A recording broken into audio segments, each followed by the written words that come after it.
샬롬. 오늘도 하나님 말씀 앞에 나오신 여러분 환영합니다. 우리 함께 기도하겠습니다. 하나님, 오늘도 우리에게 귀한 말씀 주시니 감사합니다. 이 말씀을 통해서 우리의 심령이 용기와 소망, 확신을 얻을 수 있도록 이 시간에 깨달아지는 은혜, 말씀이 우리 심령 가운데 심겨지는 은혜 허락하여 주시옵소서. 예수님의 이름으로 기도했습니다. 아멘. 오늘 함께 살펴볼 말씀 사도행전 18장 11절에서 22절. 사도행전 28장 11절에서 22절까지 함께 살펴보도록 하겠습니다. 오늘도 성실하신 우리 아버지 하나님을 찬양합니다. 이제 드디어 바울과 누가가 로마에 도착하게 됩니다. 사실 계속해서 로마 이야기를 하다 보니까 로마라는 장소가 더 부각되는 것 같습니다. 여러분, 이 로마로의 여행은 수단입니다. 이 과정을 통해서 사도행전은 하나님이 성령 충만한 자를 통해서 어떠한 일을 이루고 계신가, 또 성령 충만한 자는 어떻게 성숙해져 나아가는가를 사도행전은 우리에게 말해주고자 합니다. 본문 11절부터 15절 먼저 보겠습니다.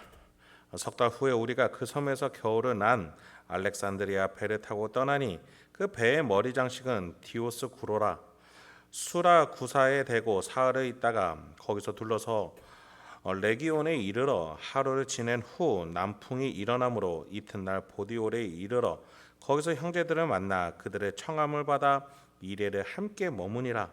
그래서 우리는 이와 같이 로마도 가니라.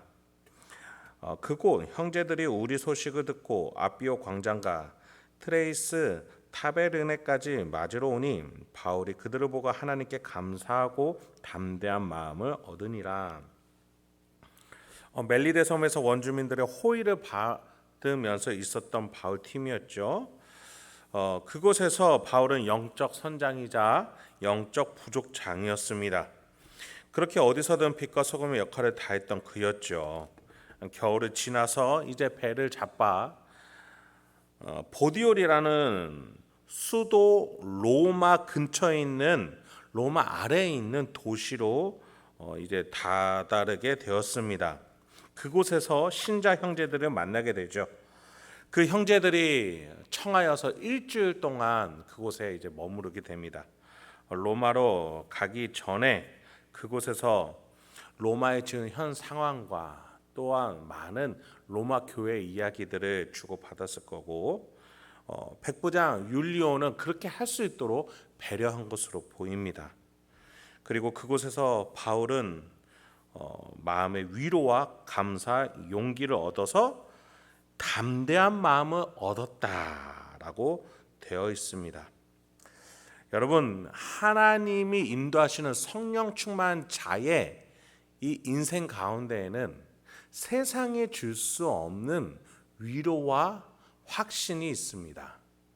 하나님의 길을 걷다가 만나게 되는 사람과 하나님의 길을 걷다 보니 그 길을 인정하는 비신자들의 존중이 함께 공존하는 것이 우리 신자의 삶입니다.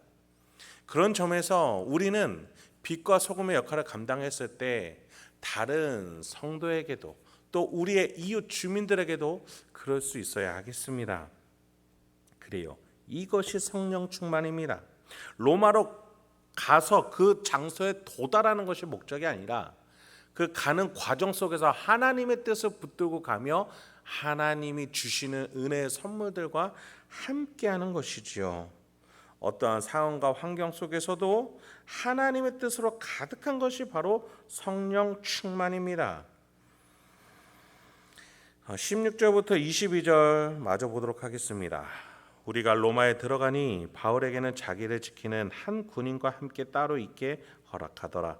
사흘 후에 바울이 유대인 중 높은 사람들을 청하여 그들이 모인 후에 이르러 여러분 형제들아, 내가 이스라엘 백성이나 우리 조상의 관습을 배척한 일이 없는데 예루살렘에서 로마인의 손에 죄소를 내준 바 되었으니 로마인은 나를 신문하여 죽일 죄목이 없으므로 석방하려 하였으나 유대인들이 반대하기로 내가 마지 못하여 가이사에게 상소하며 내 민족을 고발하려는 것이 아니니라.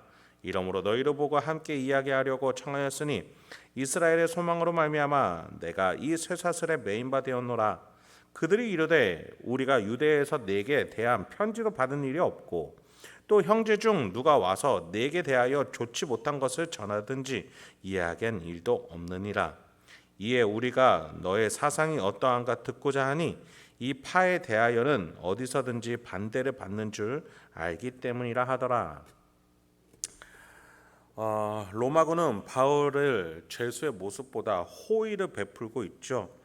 바울에게 보디가드 역할을 해줄 경비병 한 명만 붙여주면서 자유롭게 다닐 수 있게 합니다. 그러한 가운데 바울이 유대인 모임에 초대를 받게 됩니다. 기독교의 모임이 아니라 유대인들, 즉 아직 예수 그리스도에 대해서 믿지 않거나 모르는 자들의 모임이겠죠. 하여서 바울에 대한 반감으로 가득 찰 수 있는 모임일 수도 있습니다. 그런데 거기에 들어가서 이야기를 나눠보니 그들은 바울에 대해서 반감을 가지고 있기보다 궁금해야 했습니다. 과연 바울의 교리가 무엇이길래 가는 곳곳에서 바울에 대한 반감의 소식들을 얼핏 들리는지 궁금했겠죠. 그런 점에 있어서 바울은 그들에게 솔직하게 나눕니다. 예루살렘과 가이사랴에서 있었던 일들, 그리고 그 속에서 있었던 재판 과정들을 나누죠. 그런데 여기서 중요한 한 가지 이야기를 합니다. 바울은 이스라엘의 소망으로 말미암아 내가 이 쇠사슬에 매인 바 되었다. 바울은 유대인들에게 소망이 무엇인지 말하고자 했다라는 것이에요. 부활 예수를 믿는 것만이, 부활 예수를 바라보는 것만이 이스라엘에게 소망이 있는 것이다. 무슨 말이에요? 여러분, 유대인들은요 그간 믿어왔고 지켜왔고 행하는 모든 것들이, 그들의 전통과 문화와 모든 것들이 율법에 근거하고 있죠. 하나님의 말씀이었습니다. 하나님의 말씀은 무엇을 예표해주고 있는 겁니까? 인간을 사랑하여 이 땅에 오신 예수 그리스도. 하나님이 인간의 몸을 옷 입고 오셨음을 예표하는 것들이 유대인 생활의 모든 것들입니다. 그러니 당신들이 수천 년간 기다려왔던 그 일들, 그 예표가 이제 진짜가 나타났고 현실이 되었다. 마침내 우리가 고대한 일이 일어났다. 더 나아가서 그 예수는 승천하면서 예수의 영을 각 사람에게, 믿는 모든 이들에게 임재할 수 있도록 하셨으니 당신들이 믿고 있는 이 말씀들이 성취됐다는 것을 믿기만 하면 여러분이 기다렸던 하나님의 영이 우리의 심령 가운데 머물 수 있게 됩니다. 그것이 바로 부활 예수에 대한 교리겠죠. 그것이 이스라엘의 소망이다.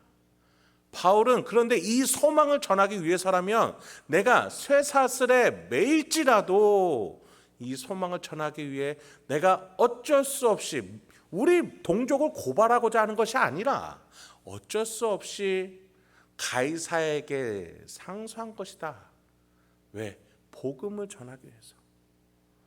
이 땅끝까지 이르러 우리 민족들에게 복음을 전하고 하나님의 뜻을 성취하기 위해서 내가 온 것이다 라고 설명하고 있는 것이죠. 여러분, 여기서 우리는 성령 충만 자의 삶의 세계관에 대해서 잠시 생각해 보고자 합니다. 우리는 각자가 무엇인가를 향해서 달려나가기 마련입니다. 그 목적을 위해서 다른 것들을 수단을 삼기 마련이죠. 그런데 우리가 돈과 물질과 명예와 인정이 목적이 되어서 사람과 가족과 이웃을 수단으로 삼는 경우가 많습니다. 그런데 오늘 분명히 본문은 또 바울의 인생을 통해서 성령 충만한 것은 사람이 목적이고 사람을 위해서 자기 자신을 희생할 줄 아는 그 인생길이 우리에게 제시되어 있습니다. 우리의 삶을 오늘 돌아볼 수 있게 소망합니다. 과연 나는 무엇을 위해서 살고 있는가? 또 무엇이 목적이고 무엇이 수단인가? 돌아보면서 오늘도 하나님과 함께 동행할 수 있는 저와 여러분이 되길 소망합니다. 함께 기도하겠습니다. 하나님, 오늘도 우리에게 귀한 말씀 주시니 감사드립니다.